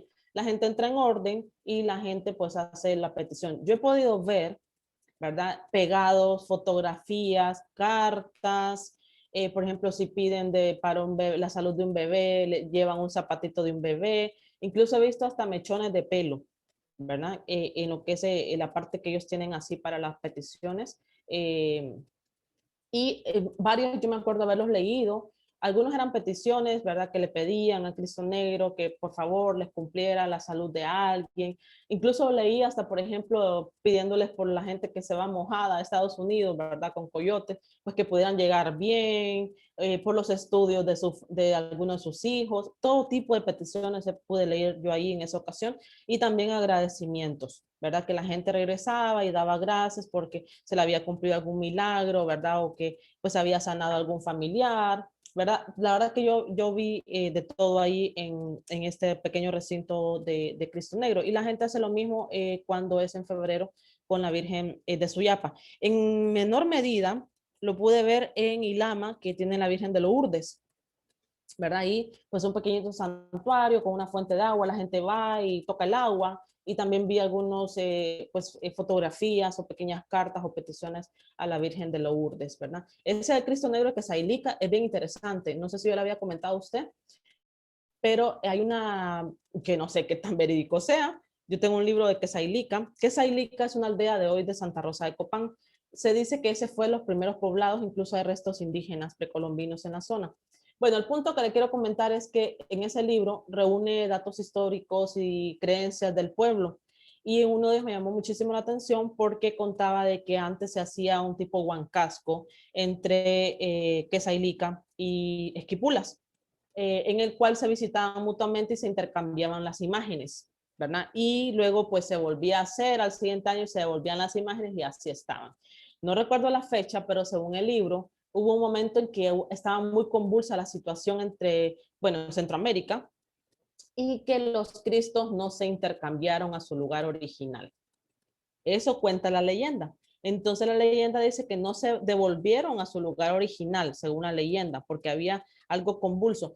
Si eso fuera cierto, que no sé qué tan verídico es, entonces estarían los cristos intercambiados. El famoso Cristo que todo el mundo va a ver Esquipula sería el de Quesailica y el de Esquipula estaría aquí en Quesailica. No sé si es verdad, pero me pareció entre todo el libro el punto más interesante de lo que se recopiló, lo que recopiló el investigador. Sí, ya lo había leído. Ajá. Entonces, hay otros Cristos negros, ¿no? Principalmente me parece que en el norte de Honduras. ¿Cómo es que se da esa devoción? Tengo entendido que porque el gobierno hondureño quiso que, como contrarrestar, pues, la peregrinación a Esquipula, Guatemala. No sé qué. Pues mire que de eso no he leído, la verdad es que es exactamente como de Cristos negros puntual, no me he puesto a investigar. Eh, le voy a contar una, pero que esta era un Cristo negro falso. Resulta que en municipio de Santa Lucía, Francisco Morazán, bueno, el contexto de ahí de Francisco Morazán, donde hoy está pues la capital, Tegucigalpa, o Distrito Central, todo eso pues en el periodo colonial fue pues una explotación de minerales. De hecho, Tegucigalpa fue nombrado Real de Minas. Entonces, en los alrededores de lo que hoy es Tegucigalpa, entonces había mucho mineral de lo que hoy son estos municipios, ¿verdad? Resulta que ahí estaba el mineral de Santa Lucía, que hoy es un municipio pegado a Tegucigalpa, que se dice que tan buena cantidad de minerales que producían y mandaban para España, entonces el rey Felipe II les mandó un Cristo de regalo, un Cristo tallado en imaginaría de madera y todo, ¿verdad? Lo exquisito del arte de ese entonces, como un regalo a ese pequeño pueblo que producía tanto mineral, ¿verdad? Entonces, el Cristo de las Mercedes, creo que le dice, creo que leí en un pequeñito panfleto. El punto es que, imagínense cuándo databa eso, como los años 1500, ¿verdad? Entonces dice que como en la década de los 90 llegaron unos restauradores del Instituto de Antropología a restaurar el retablo y hacer todo, ¿verdad? Porque pues había pasado muchísimo tiempo y no se le había dado un mantenimiento, ¿verdad? Así que llegaron del Instituto de Antropología, hicieron la limpieza, la restauración. Resulta que tal Cristo negro no era Cristo negro de verdad, sino que tanta tierra que tenía, tanto polvo acumulado, se había puesto oscuro. Pero la gente juraba que era un Cristo negro, ¿verdad? Que, o sea, que había sido tallado en madera oscura y todo como es el arte en ese sentido. Y cuenta la historia que los restauradores casi los linchan. O sea, el pueblo estaba tan enojado porque les dijeron, devuélvanos a nuestro Cristo negro, ¿verdad? Ellos habían pensado que se lo habían cambiado, ¿verdad? Entonces, no, si nosotros no cambiamos nada, lo que hicimos fue limpiar y en realidad Cristo nunca fue Cristo negro, o sea, que con el paso de los siglos y el de no darle un mantenimiento se fue oscureciendo, pero no era un Cristo negro en realidad. Y es cierto, cuando yo revisé ese panfletito que menciona que el rey Felipe lo manda, no dice que es Cristo negro, ¿verdad? No, no en ningún momento dice, pero la gente lo creía firmemente y fue un alboroto que hasta el sacerdote tuvo que meterse a tratar de tranquilizar al pueblo para decirles que no fueran a hacer nada a los restauradores, ¿verdad? Y que no les habían cambiado de Cristo, simplemente que pues había estado pues muy sucio con el paso del tiempo, pero sí fue, según lo que leí, ¿verdad? Sí, y una persona me lo contó, un historiador del Instituto de Antropología me contó también esa anécdota, que fue así, ¿verdad? Ese conflicto entre el pueblo, pero que no era en realidad un Cristo negro, ¿verdad? En cuanto a su idea original, ¿verdad? Esa curiosidad se mantiene ahí en Santa Lucía. ¿Cómo son las romerías ahí en su región? Bueno, Bueno, yo recuerdo que yo no soy católica, así que hay muchas cosas que yo no las manejo muy bien, Sí, pero sí hay algunas, eh, bueno, actividades más fuertes que hacen los católicos. Semana Santa, ¿verdad? Sobre todo, pues, en Comayagua, ¿verdad? Se hace lo que es, sobre todo el Viernes Santo, lo que es todo el Vía Crucis. Ese creo que es de los más fuertes y en Tegucigalpa. Y algunos otros pueblos de Occidente que mantienen bien fuerte la creencia católica hacen, ¿verdad? Todo lo que es el proceso. En Navidad a veces salen a hacer actividades como previo a la Navidad, Adviento, no sé, realmente no manejo muy bien eso, pero sí salen antes, ¿verdad? Hacerlo, no, posada, yo no me acuerdo cómo le dicen a eso, pero salen bastante y otras que suelen hacerse muy fuertes son los huancascos. Pues los huancascos ya son una mezcla, ¿verdad? Entre creencias indígenas más romerías traídas por los españoles y eso se hacen totalmente a pie, parecido a lo de Cristo Negro en Quesailica, que la gente se va a pie, bajo sol, ¿verdad? Polvo, o sea, aparte como el sacrificio que la gente tiene que hacer. Entonces yo he visto ahí, yo he estado en dos huancascos que me ha tocado esperar a que el otro pueblo venga así, a pie, cargando a su santo, cargando a su virgen, ¿verdad? A la Santa X y todos vienen pues bien ataviados, la imagen bien ataviada, ¿verdad? La iglesia que los está esperando bien arregladita, el santo anfitrión bien ataviado también, ¿verdad? Y la gente viene a pie, viene cargando, para ellos pues es un honor, es un orgullo ser seleccionados para cargar la imagen, ¿verdad? Y también siempre se hace énfasis, las imágenes masculinas solo hombres las pueden cargar y las femeninas pues ahí ya pueden participar mujeres, en algunos lugares todavía las siguen manteniendo fuertemente. En el trayecto vienen tirando pues estos cohetes, le decimos nosotros, pero son cohetes de varilla, ¿verdad? Que se van tirando en el camino, que van anunciando, se va escuchando cuando ellos vienen. Algunos creo que se han ido perdiendo, fíjense, porque aquí cerca del lago Yoho hay un municipio que se llama Taulabé. Yo he leído, de hecho tengo un libro que recopila las historias del lago, de un señor ya mayor que él recopiló todos sus recuerdos. Y me pareció bien interesante toda esa romería que se hacía en honor a San Gaspar, creo yo, de que se hacían Taulabé y dice que venían pueblos indígenas de Lempira, de Intibucay, que se reunían ahí. Y yo se lo digo, yo nunca he visto eso en persona. Y creo que en algunos años parece que lo han hecho, pero yo no he escuchado bulla, o sea, no he visto que lo publiquen, que vengan, ¿verdad? Hasta después hacen los videos, pero me parece que antes era más fuerte, porque imagínense que venía gente de diferentes pueblos indígenas a esta zona y según, aparentemente es trasfondo, según el libro, es que antes ahí los indígenas tenían como santuario el lago Yohoa y diferentes cuevas que hay a los alrededores del lago Yohoa.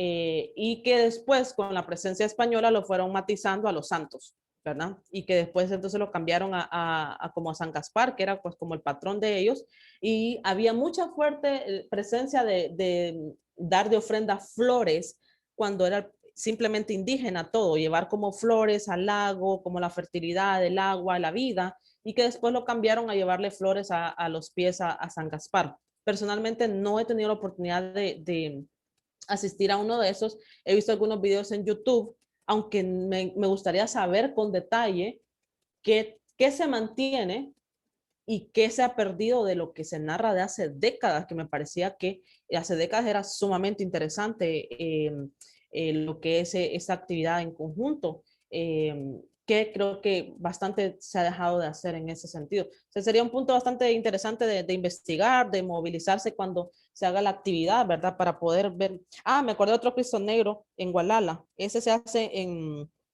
es el único huancasco tripartito. Ahí entonces se hace con el municipio de Ilama, Gualala y Chinda. Entonces es el único que se hace con tres pueblos en Honduras. La mayoría se hace entre dos pueblos. Entonces yo he tenido la oportunidad de ir cuando Ilama es el anfitrión. Entonces los de Gualala vienen y los de Chinda vienen, igual a pie, ¿verdad? Cargando sus santos y luego se hace una fiesta entre todos, se comparte chilate en los guacalitos, ¿verdad? Del jícaro. Hay unos personajes que se visten, que son los que se visten colorido y andan bailando en los alrededores. Y luego en enero, por el Cristo Negro, el anfitrión es Gualala, ¿verdad? y no me acuerdo el de Chinda, cuando creo que es en agosto, la Virgen del Tránsito, si no estoy equivocada, en agosto. Entonces, en agosto toca ir a Chinda y en febrero, al que yo he ido, pues los otros dos vienen aquí a Ilama. Entonces, hay seguidos, están, bueno, dos seguidos, enero por el Cristo Negro, febrero por la Virgen de Lourdes y agosto por la Virgen del Tránsito, que se hacen los tres. Este año y el año pasado pues no se pudo hacer, ¿verdad? Por la aglomeración de personas que significa esto. Más que todo ellos mantuvieron ciertas actividades religiosas. De hecho, yo anduve en diciembre en Gualala. La iglesia está abierta, ¿verdad? Y se puede ver el Cristo Negro al fondo. Pero yo creo que solo hicieron pues misas controladas, ¿verdad? No se pudo hacer porque pues la verdad es que alberga bastante gente que se desplaza de los municipios. Sí, y no habrá alguna como romería, pero en lugar de que lleven santos o vírgenes, que lleven, por ejemplo, maíz, cacao, alguna fruta.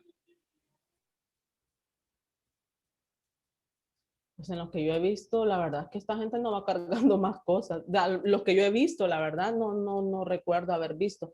Eh, en los que sí, pero no sería ya romería, sería ya los altares de las composturas, que son unos ritos agrarios que tienen los lencas. Ahí sí ellos llevan y ponen al pie del altar lo que es cacao, maíz, velas, ¿qué más? Chilate, chicha, eh, las aves, porque ellos sacrifican aves, ya puede ser pollos, gallinas, guajolotes, ¿verdad? Que utilizan, que ahí sí mantienen lo que son esa parte de esos alimentos, pero por lo demás, yo creo que están como un poquito más mestizos ellos y no les he visto así, porque la gente venía con las manos vacías, cargando enfrente el santo, pero no les vi así como que trajeran alimentos, al menos dos que yo puedo estar in situ y observar y grabar y tomar las fotos. En este sentido habría que investigar si en las que son las zonas más lencas podría mantenerse quizá un poquito más. El problema que sabe que ha habido es que no solamente la globalización ha afectado, sino que también la Iglesia Católica y ahora la Iglesia Evangélica ha coartado muchas de estas tradiciones. Muchos sacerdotes católicos empezaron a prohibirles a estos pueblos hacer esto porque pues ellos pensaban que era como cosas del demonio y la verdad es que he estado en varias ceremonias. Tengo libros que recopilan lo que son las oraciones que hacen y obviamente ninguna cosa del diablo, ¿verdad? Creo que es una interpretación equivocada que se ha hecho de ellos y lastimosamente muchos sacerdotes desde la época colonial empezaron a prohibirles esto. Y por eso es que muchos pueblos han dejado de hacer prácticas porque se les prohibió y luego las nuevas generaciones ya crecieron sin ellas, ¿verdad? Y bueno, eso en mayor trayectoria, prohibición de Iglesia Católica, pero como la Iglesia Evangélica Pentecostal se ha ido metiendo en muchos lugares, pues esos creo que son un tanto peor. Yo soy de la creencia evangélica, pero mi iglesia no es así de exagerada, ¿verdad? De que todo es, uy, que es el diablo y que cosas así. Hay gente que es realmente bien cerrada y no comprende. Esas iglesias para mí son bien dañinas en ese sentido porque no comprende la variedad cultural y quiere ir a establecer sus normas de cosas que siempre han existido entre los pueblos indígenas, tienen siglos de existir y quieren ir a coartárselas, ¿verdad? Entonces, para mí ese es uno de los más daños que ha existido en ese sentido de prohibirles muchas de estas prácticas o matizarlas. Por ejemplo, leí un libro de los chortís, que son los descendientes de los mayas en Copán. Ellos tuvieron que sus creencias ponerlas en las mismas fechas de los católicos para que no se viera como que ellos estaban haciendo cosas extrañas. No he podido ir directamente a presenciar algo así porque me han dicho que hay que contar con la aprobación de la comunidad y si a uno no lo conocen, ¿verdad? Entonces hay que ir con alguien que sí los conozca, como para que lo introduzcan a uno. Pero sí me gustaría conocer porque tienen una que es como el Día de los Muertos y que lo hacen así en el mismo calendario, el 1 y el 2 de noviembre, que hacen así como tipo altar, parecido a lo que hacen ahí en México, pero bastante particular. Eso sí, llevan flores, ellos sí hacen altares de flores, cruces de flores, arcos de flores, según lo que leí. Llevan alimentos, ellos sí, pero no es así como la romería de estar caminando, ¿verdad? Todo, sino que llevar y poner en un altar, ¿verdad? Al menos lo que yo he leído, no lo he podido presenciar por lo que le digo, ¿verdad? De ir yo, tengo que ir con alguien que sea aceptado por el grupo y me introduzca, porque pues imagínense ver gente blanca ahí, ¿verdad? Entonces eh, ellos pues repelen a veces por la misma situación, ¿verdad? De que ellos han tenido pues que montañarse del periodo colonial y todo esto. Entonces, pero sí me llamó la atención al leer ese libro que tienen diferentes posas, cenotes les dicen ellos, pero la verdad es que no creo yo que sean cenotes como los que yo vi en los alrededores de Quintana Roo, ¿verdad? Por ejemplo, son como pozas, me imagino que son como tipos de agua, ¿verdad? Y que ellos hacen ceremonias en torno a las fuentes de agua y les pueden llevar flores a esas fuentes y frutos. Los lencas también, por ejemplo, hace poco vi una entrevista con un antropólogo y él mencionaba eso, ¿verdad? Que podían llevar alrededor de la poza de agua, el ojo de agua, donde se hace la ceremonia, se hace un altar y se llevan flores y frutos, ¿verdad? Según sea el caso. Eso es lo que yo he podido leer en cuanto a frutos o flores. Me imagino que también ya existe devociones a la Santa Muerte, ¿no? Pues así como en México yo no he visto aquí todavía. Yo recuerdo haber visto unos documentales de investigación en México que bastante, bastante fuerte, ¿verdad? En muchos lugares de la Santa Muerte. No, aquí yo no he visto así como ahí en México, no, no, Ujú. no he visto. Y, por ejemplo, en los pueblitos habrá todavía gente que se dedique a curar, a pasar el huevo. Sí. Oh, Sí, bueno, más que todo en los lencas, y bueno, creo que todas las etnias tienen todavía esa idea como chamán o curandero, pero de las etnias de Honduras, las que más se ha investigado son los lencas, los chortí, en segunda medida. De los otros casi, bueno, al menos a mí me ha costado más encontrar alguna documentación de libros, ¿verdad? De las que están al oriente de Honduras, porque pues ellas siempre estuvieron en selva y incluso los españoles no pudieron penetrar ahí. Pero le puedo comentar de los lencas. De los lencas, sí, están los rezadores, les dicen ellos. Esos rezadores, pues, son llamados cuando alguien está enfermo, cuando le han hecho mal de ojo al niño, ¿verdad? Levantamiento del espíritu, cuando alguien fallece, hacen una ceremonia de levantamiento de espíritu. ¿Qué le digo? Hay de todo, ahí se mezcla todo, cuentos y leyendas, ¿verdad? Se mezcla medicina natural, se mezcla tanto lo que es bastante indígena con lo que traen los españoles, porque incluso la presencia de la cruz, ¿verdad? Para espantarle lo malo. Pero sí, en las zonas lencas todavía, al menos un libro que leí de un antropólogo español que ha hecho mucho trabajo aquí, sí, él recopiló, hizo un trabajo de campo de los 80s, 90s, había todavía bastante. Y ese libro para mí es de los mejores que he leído porque atrás del libro, como anexo, él recopiló en diferentes áreas lencas todos los remedios para todas las enfermedades que ellos manejan, todas las hierbas, raíces, incluso alguna parte de algún animal, él lo recopila, ¿verdad? Entonces mucha gente va de los rezadores. Bueno, ese antropólogo que le digo, que documentó esa fuente de agua, es porque a él lo buscaron porque la señora había tenido 3 abortos. Fueron a buscarlo a él y él fue y dijo, a usted le está haciendo mal alguna fuente de agua, tenemos que ir a hacer la compostura. Entonces, fueron y hicieron toda la ceremonia con las flores y todo el asunto. Me pareció interesante porque hizo el simbolismo de la flor como fertilidad, las flores y los frutos como fertilidad, que era el problema que tenía ella, había tenido 3 abortos. Lo relacionó con que esa fuente de agua estaba causando el mal, así que había que ir a congraciarse con ella, ir a hacerle la ceremonia, ¿verdad? En cuanto a eso. ¿Qué más he leído en esos libros? Sí, así, ¿verdad? Ir a hacer esas curaciones ruda, que el huevo, tabaco molido, ¿verdad? Se sigue manejando, hierbas, que, bueno, bien interesante, porque en muchos lugares yo dije, con razón esta gente tiene ruda enfrente de su casa, ¿verdad? Tener ruda enfrente de la casa para muchos pueblos es como que espanta lo malo, ¿verdad? O tener sábila sembrado enfrente, también en muchos lugares es como que espanta lo malo, ¿verdad? Y se viene lo bueno, además de que tiene múltiples funciones o beneficios medicinales, la sábila también, ¿verdad? Ahora el aloe vera. Entonces, un montón de plantas son bien significativas para ellos y se sigue manejando. Por ejemplo, aquí hay otra creencia de entre los lencas de que, por ejemplo, si cae un rayo, vaya, imagínense que usted tiene su casa y usted tiene un patio grande y de repente viene una tormenta y cae un rayo en su patio o en un árbol de su patio. Entonces usted tiene que contactar a uno de estos rezadores para que le vaya a hacer la ceremonia de la compostura, ¿verdad? Porque tiene que hacer la compostura del rayo, ¿verdad? Porque los ángeles en los que ellos creen caen en forma de rayo y si usted no lo hace, usted enferma, ¿verdad? Entonces, mucha gente lo sigue creyendo. Por ejemplo, aquí en mi casa tenemos una muchacha que nos ayuda con las labores domésticas, que ella es de allá. Y yo siempre me pongo a platicar con ella, a pesar de que ella tiene mucho tiempo estar aquí en San Pedro Sula, tiene bastantes cosas de su pueblo y yo me pongo a platicar con ella. Entonces un día me dice, la llamaron, que un amigo o pariente estaba enfermo. Y entonces le digo, ¿qué le pasó? No es que cayó un rayo en el patio de ellos. Ah, le dije yo, y no hicieron no le habían hecho la compostura. No, no le habían hecho la compostura. Hasta ahorita se la van a hacer.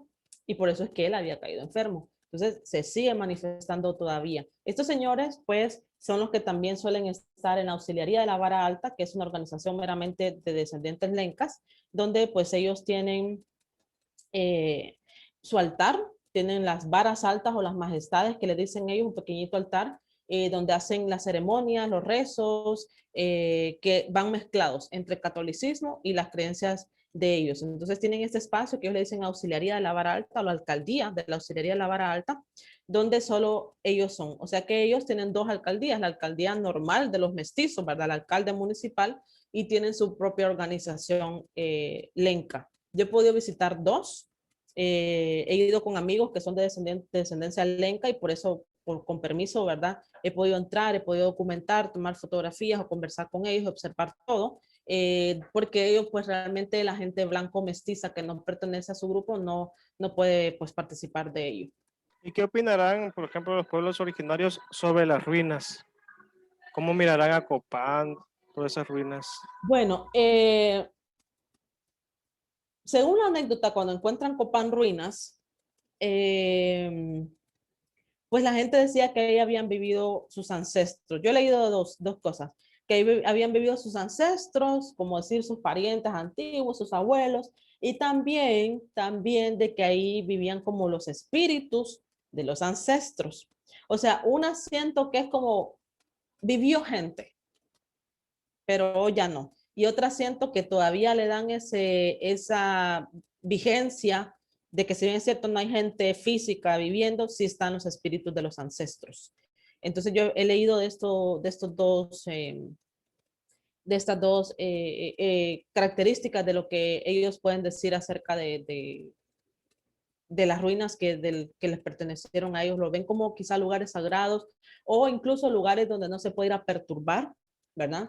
También, incluso solo he leído también en algunas otras ruinas que no son precolombinas, sino que son coloniales, pero que a la gente le da temor como ir, le dan como característica de que no, si entramos, ¿verdad? Nos va a caer una maldición o vamos a perturbar a los ancestros, los espíritus del pasado, lo tienen como un lugar sagrado en muchos de los lugares. Aparentemente así ocurre en la Mosquitia, donde pueden encontrar restos precolombinos múltiples, o la famosa leyenda Ciudad Blanca, ¿verdad? Según lo que he leído, pues había muchos exploradores en los siglos anteriores que contrataban indígenas para que los llevaran a las ruinas. Ellos en algún momento le dijeron al explorador que ya no iban a seguir porque iban a entrar en zona donde estaban habitando los espíritus de los antepasados y no los podían perturbar. En algunos lugares he leído eso. Sí, muchas gracias. Y ya para terminar, hay muchas cosas que preguntarle, pero ya sé que tiene muchas cosas que hacer. ¿Algo sobrenatural que le haya ocurrido a usted? Bueno, eh, sí, con mi abuela y en lugares así como lo que le estaba contando ahorita. Bueno, con mi abuela, la materna, ¿verdad? La que le digo que creía mucho en esto de los sueños, ¿verdad? Y de todo esto, de las creencias. En cierta ocasión, nosotros estábamos las dos en su casa y, bueno, es que más le voy a hacer el contexto. Bueno, un tío mío y su esposa a veces llegaban ahí, pero resulta que la esposa de mi tío había tenido un cambio en su carácter, en la forma de tratar a la familia, se estaba comportando bien extraño. Y entonces ella cuando llegaba ahí empezó como a robarle cosas a mi abuela. Entonces le llevaba ollas, le llevaba toallas, o sea, ella llegaba y le robaba las cosas a mi abuela. ¿Verdad? Entonces había tenido un cambio con mi abuela y todo eso. Un día mi abuela me llama llorando y me dice, mira, me dice que Lola, le decían a ella, se llama Dolores, mira que Lola lo que me hizo, ahora me llevó no sé qué, me dice, y entonces yo le dije a mi mamá, ¿qué le pasa a esta mujer? Entonces yo empecé a agarrar mi maleta, le dije, yo voy a ir a dormir donde mi abuela, porque yo quiero ver que esta mujer lo haga enfrente de mí, a ver si tiene valor. Yo me fui, arreglé mi mochila y le dije a mi mamá, yo voy a dormirme unos días con mi abuela. Bueno, así hizo, así hicimos. Justo en el trayecto encontramos a la tal Lola. Venía saliendo de un lugar que hasta después, mira, hasta después yo empecé a atar cabos, hasta después de lo que nos había pasado, empecé a atar cabos. Yo dije, esta mujer venía saliendo de un centro eh, de medicina natural, como, sí, yerbateros, ¿verdad? Venía saliendo de ahí. Cuando nosotros la encontramos, le dice mi mamá, mi mamá iba manejando, le dice, vas para donde mi mamá? Le dice mi mamá. Pero bien extraña. Sí, bueno, subiste, te vamos a dar jalón, le dice mi mamá, ya que nosotros vamos para allá. Cuando ella se sube, yo sentí algo raro. Mire, como le digo, yo no he crecido siendo supersticiosa, ¿verdad? Entonces yo sentí algo bien raro en el pecho, no sé, una sensación bien rara. Entonces ella iba atrás en el carro y quedaba viendo mi maleta y me decía, ¿y vos para dónde vas? Me dice. Yo para donde mi abuela, que yo ya sabiendo lo que le había dicho a mi abuela, entonces yo bien seria también, entonces para donde mi abuela le digo yo, y me dice, ¿y a qué vas? Pues a quedarme con ella, le digo, ¿y por qué? Porque tengo ganas de quedarme con ella, le decía yo, ¿y cuándo te vas a ir? Y va a insistirme, y va a insistirme. Pues no sé, le digo, todo el tiempo que yo quiera estar. Bueno, llegamos donde mi abuela, ella se baja y mi mamá me deja y se va, ¿verdad? Ya me quedé donde mi abuela yo. Y entonces en la tarde me dice, fíjate que voy a ir a hacer unos mandados, me dice, ajá, cuando venga vos ya no vas a estar, ¿verdad? Me dice, no, sí, es que yo aquí voy a estar, le dice, o sea, una urgencia porque yo me fuera, ¿verdad? Porque yo me fuera. Entonces, no, bueno, se fue y nos quedamos mi abuela y yo, las dos, solo las dos. Y me dice mi abuela, después de almorzar, nos quedamos viendo tele un rato y me dice, fíjate que yo tengo sueño. Y es que en la casa ya hacía un calor, porque la casa era bien bajita y San Pedro Sur hace mucho calor. Entonces ya en la tarde uno le baja un sueño y me dice ella, me voy a ir a acostar. Vaya pues abuelita, le dije yo, ya voy a llegar. Solo iba a terminar de ver un programa que estaba viendo en ese momento. Y mire que de repente yo escucho que me grita, me pega el grito, pero un grito despavorido. Y entonces yo corro porque, mire, ella padecía de flema, pues de los pulmones, de los bronquios, entonces a veces la flema la ahogaba a ella, ¿verdad? Entonces yo dije, se está ahogando mi abuela con la flema, ¿verdad? Y salgo corriendo. Mire, cuando yo la encontré sentada, yo le digo que yo esa cara nunca se la había visto, era una cara de espanto que tenía, era una cara pálida y yo jamás, porque mi abuela era una mujer tan fuerte que yo jamás la había visto en un plan asustada, pero de terror. ¿Y qué pasó? Le digo yo así. Entonces me dice, es que mira que yo estaba acostada en la cama, era una cama matrimonial, así que era un poco grande. Entonces me dice, yo estaba acostada dando la espalda para el resto de la cama y viendo el rostro, estaba acostada de lado, entonces viendo con su rostro hacia la pared. Entonces dice que ella sintió que alguien se sentó en la otra esquina de la cama y que empezó a gatear al lado de ella. Ella sintió el movimiento en la cama y ella pensó que era yo, porque yo le había dicho, ya me voy a ir a acostar con usted, porque yo dormía con ella, ¿verdad? Entonces, eh, cuando se da la vuelta y no me ve, es que pega el grito. Y entonces, ay, mira, a mí se me puso los pelos de punta. ¿Y qué le decía yo a ella? Imagínense que ella fue una mujer tan fuerte y yo tratando de tranquilizarla. Y yo, abuelita, no, ya vamos a orar, vamos a leer la Biblia para tranquilizarla y bueno, aquello. Resulta que mi abuela en los últimos meses había estado sintiendo cosas raras en la casa. Por ejemplo, decía que mi abuelo falleció, yo no lo conocí, el esposo de él falleció en los 70, yo no lo conocí, pero mi abuela sí decía que fíjate que cuando yo cierro la puerta del cuarto, yo lo miro a él, que a mí me sale en la noche, decía, yo lo miro a él y hasta me lo describía, con sombrero, camisa cuadriculada, o sea, me lo describía. Entonces yo pensaba, ¿será que mi abuela lo mira de verdad o es que en su sueño viene imágenes de mi abuelo, verdad? Pero siempre me decía eso, ¿verdad? que lo miraba. Entonces, en esa ocasión, pues solo estábamos las dos y nos pasó eso. Eh, pero ya nosotros intuimos es que la tal Lola le estaba haciendo como brujería a mi abuela, ¿verdad? Porque muchas cosas estaban pasando en la casa, en la noche, pues un montón de ruidos. Claro, yo como no me crié así siendo supersticiosa, pues yo decía, no, pues son las lechuzas o cualquier otra explicación, ¿verdad? Pero sí, incluso en la casa de ella, Lola como tal, pasaban cosas. A mi tío, al esposo de ella, le jalaban las sábanas y cosas así extrañas que pasaban, pero es porque ella sí se había metido en la brujería. Sí, eso sí, después lo comprobamos, se había metido en la brujería y por eso es que en la casa de mi abuela pasaban cosas así extrañas. Creo que eso es lo más fuerte con que viví con mi abuela. De ahí los otros, así como sobrenatural, por decir así, ha sido en lugares así arqueológicos. Por ejemplo, en el Parque Arqueológico Los Naranjos, yo lo visito bastante porque queda cerca de unos familiares que viven cerquita del lago Yohoa, que es el único lago de Honduras. Entonces, nosotros, pues en esa ocasión, le dije a unos primos, vamos al parque. Pues nos vamos los tres. Bueno, nos vamos al parque. El parque es ecoarqueológico, tiene naturaleza, senderos, observa aves y también tiene la parte arqueológica. Ese lugar, según las estimaciones, es más o menos 1000 años más antiguo que Copán. Y no serían mayas, sería otra cultura. Puede ser protolencas o puede ser de influencia olmeca, ¿verdad? Eso es lo que han tratado de explicar ellos. El punto es que nosotros nos vamos, ¿verdad? Nos vamos a la zona arqueológica, que es mi favorita, porque a mí me encanta la arqueología.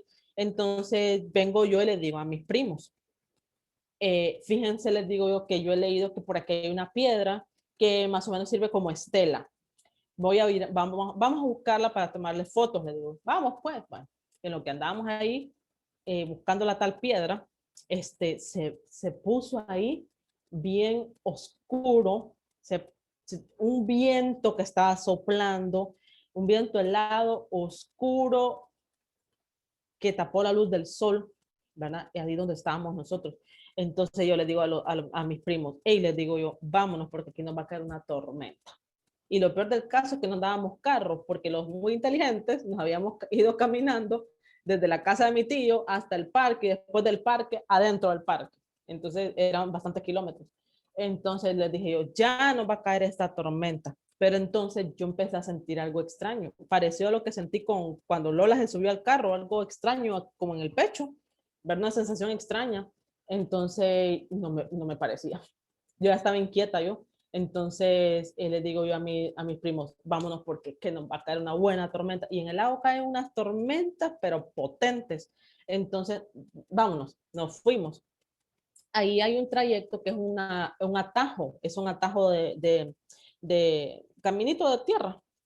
Mire, no le miento, saliendo de ese atajo y usted mira el cielo despejado, con sol, sin una pizca de viento. Eso solo había pasado en la zona de los montículos mientras estábamos ahí, solo ahí, pero es que le digo, fue un momentito, se puso oscuro, las nubes negras, aquel viento helado y fuerte, bien fuerte.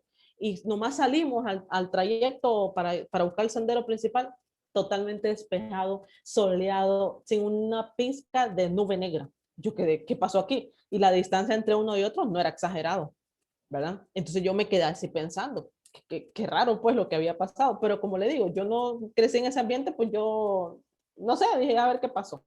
Entonces, después al tiempo, como yo voy seguido ahí, llevo a los estudiantes también.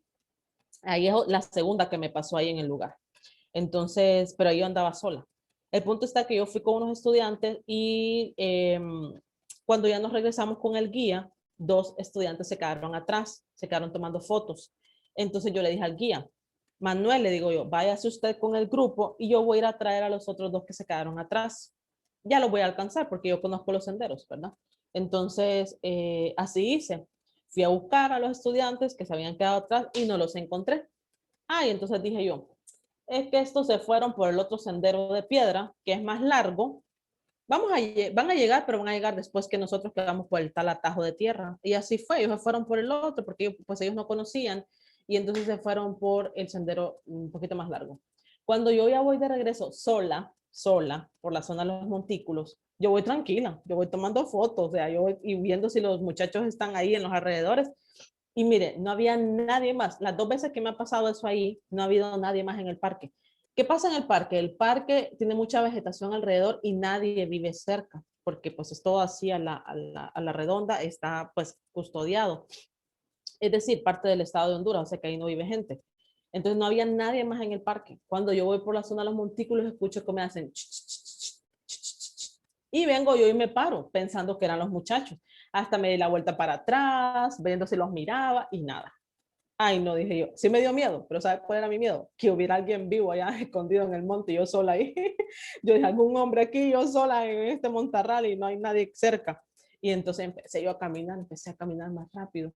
Allá venía el guía y me dice, la vengo a traer para que no se pierda. Me dice, no se preocupe porque yo conozco los senderos, le digo, vení muchas veces. Pues entonces íbamos con yo no le dije nada a él, no le dije nada. Entonces, en lo que íbamos, ahí nos pasó la segunda cosa extraña. En lo que íbamos los dos, como le digo, no vive nadie ahí a los alrededores. Nosotros vamos los dos en un sendero de tierra. Hay vegetación, usted ve la tierra café. Abajo, pues, bueno, están los árboles y usted camina bajo la sombra. Entonces, en eso escuchamos un golpe atrás de nosotros, un golpe, pero un golpe metálico, un golpe como que yo le diga que usted agarre un bate y le pega a la puerta de un carro o algo así, algo metálico, pero fue un golpe fuerte, metálico, así se escuchó. Entonces los dos por inercia nos paramos, dimos vuelta para atrás porque de dónde iba a venir ese ruido si no vive nadie, no hay nada de eso, pues. Entonces mire que lo que acababa de pasar es que una ramita, que le digo, una ramita como así de delgadita, un poquito más larga, se había caído del árbol, atrás de nosotros se había caído, pero al césped, a lo húmedo. Jamás de la vida una ramita así va a sonar así. O sea, no tiene lógica. Y yo quedé, pucha, qué extraño, digo yo. Yo pensando, ninguno de los dos hablamos. Nos dimos la vuelta, vimos que no era nada, seguimos caminando mudos un rato los dos. Y entonces yo pensando, qué extraño porque es que no corresponde el ruido. ¿Qué habrá sido? Entonces, a rato me dice él, se fijó en eso, me dice, sí, le digo yo, ¿y qué le pareció? Pues me pareció extraño, le digo el sonido. ¿Y usted qué me dice? Le digo yo, no, pues, es que le voy a decir una cosa, me dice, ¿a qué asustan? Me dice, ¿a dónde? Le digo yo así. En el parque asustan, pero donde más asustan es la zona de los montículos, me dice. Y entonces yo, yo no le creo, le decía yo. Entonces, cuénteme historias para ver si yo le creo, le digo yo. Entonces ya me empezó a contar que a fulanito le había pasado tal cosa, que había llegado un jefe que le habían contado, mire compa, le dijeron, no se vaya solo a los montículos porque ahí asustan, no, es que ustedes son unos maricones y no sé qué más le dijeron. Yo ando con mi pistola, dice, a mí me sale algo, yo saco mi pistola, es que el hombre envalentonado, dicen que un día se fue solo y que después llegó payulo, pálido allá y le dijeron, ¿qué le pasó? No podía ni hablar y dicen de que le habían dado solo en los montículos y que una sombra se le había puesto a la par y que no era nadie. Y entonces dice que llegó el hombre casi mudo. Después se reían de él porque decían, ajá, y no es que era el gran bravucón que con su pistola iba a sacar a cualquier cosa, ¿verdad? Y bueno, y dicen que ahí en la zona de los montículos es donde más asustan. Yo no le quise contar al guía porque yo le dije, Manuel, le digo, ¿a usted le ha pasado algo ahí en los montículos? Ni que me vaya a pasar porque yo me muero. Era bien supersticioso. Yo le dije, yo no le quise decir porque yo este hombre va a traumar. Pero sí, en esa zona. Y la segunda que me pasó, pero mire, yo después dije, no sé si es porque yo he leído mucha leyenda lenca en los libros o si es que en realidad ocurrían esos detalles ahí. Pero en otra ocasión yo iba con un amigo guía de la zona lenca, andábamos buscando un tal bosque petrificado, que se habían encontrado unos troncos hechos piedra. Y yo le dije a él, yo quiero ir a conocer, porque a mí me encanta ir a conocer lugares así. Entonces, vámonos, me dice, pues nos fuimos y en la moto de él anduvimos preguntando por dónde era, no tiene señalización. Y ya subiendo la montaña no ve casas uno. Entonces, cuando ya llegamos, le digo yo, a lo mejor que es acá. Nos bajamos, dejamos la moto y empezamos. Yo empecé a ver el suelo y empecé a ver que sí, había fragmentos como de corteza de árboles hechos piedra. Entonces le digo yo a él, yo creo que vamos por buen camino. Yo lo que quería ver era una foto que habían publicado en internet de un tronco completo, tronco grande, hecho piedra. Eso es lo que yo quería ver. Pero entonces nos fuimos metiendo en la montaña, en la montaña, en la montaña, en el sendero, y de repente empiezo a sentir lo mismo que había sentido en los naranjos. Ese viento y esa sensación extraña en el pecho. Y como le digo, yo no me bajé pensando que aquí me va a pasar algo, o sea, yo nunca ando pensando en eso. Entonces yo quería encontrar, ver y tomarle fotos a los tales bosques petrificados. Pues como no encontramos el gran tronco, nosotros nos fuimos metiendo a la montaña. Y cuando yo voy sintiendo eso, le digo a mi amigo, vámonos. ¿Y qué le pasa? No, vámonos, le digo yo así. No, pero ¿qué le pasa? Me dice, no hemos encontrado el tronco. No, no, ya no lo quiero encontrar, le digo yo.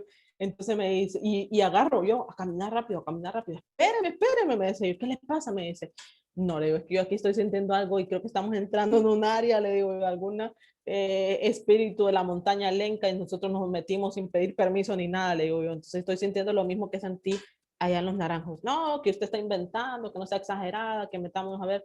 No, me dice que yo creo que usted mucho ha leído de las leyendas lencas y él es de descendencia lenca. Le digo, no, es que yo no me bajé pensando en eso, le digo, en ningún momento me bajé pensando que voy a sentir algo. Yo vine a buscar esto, los troncos, por curiosidad, pero ya sentí eso, le digo, entonces no.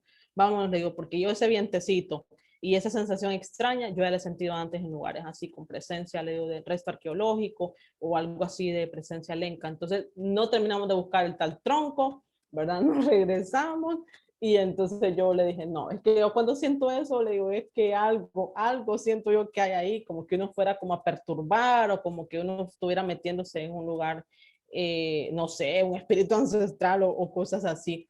Pero eso creo que es lo más, como podría decir, sobrenatural que me ha pasado así, ¿verdad? Sí, y me dice que la sucia es como la Llorona y la ciguanaba como...